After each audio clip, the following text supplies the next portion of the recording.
มาบัดนี้ตกถึงยามฤดูแล้งสะแปงบ้านทั้งบ้านพี่ก่อไผ่สีลมพัดตองเสียงกองสนั่นหูแสนคิดทอดยอดสู่ยามอยู่ห่างน้อไกลกันคุณแล้วสะแบงบ้านลมพัดปิ่นหมุนดอกลงพื้นสุดที่ฟื้นทนได้อุกภายในหัวใจ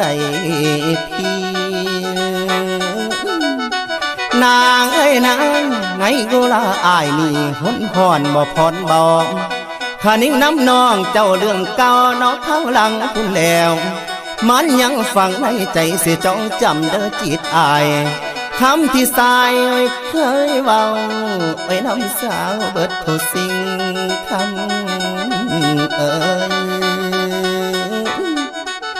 คำให้คำความที่ยิ่งบอกนั้นยังจำมันแม่นบ่มา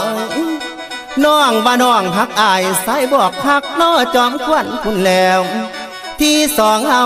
สัญญากันพี่บ่ลืมแต่เขาคุณเคยนอนนุ่นตากน้อง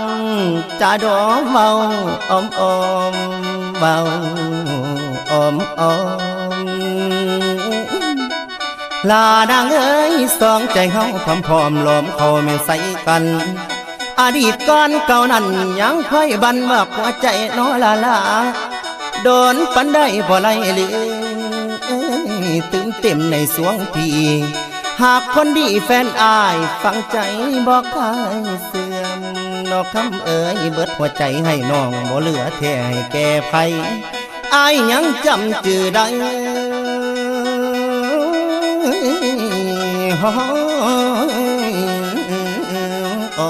โอ้ยโอ้โอ้โอ้โอ้โอ้โอ้โอ้โอ้โอ้โอ้มาบัดนี้อายยังจำจื่อได้แต่เขาก่อนอยู่เที่ยงนาคุณแล้ว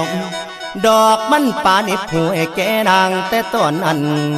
ก็ยอมบ้านมาหอยมาไล่หอมจำได้บ่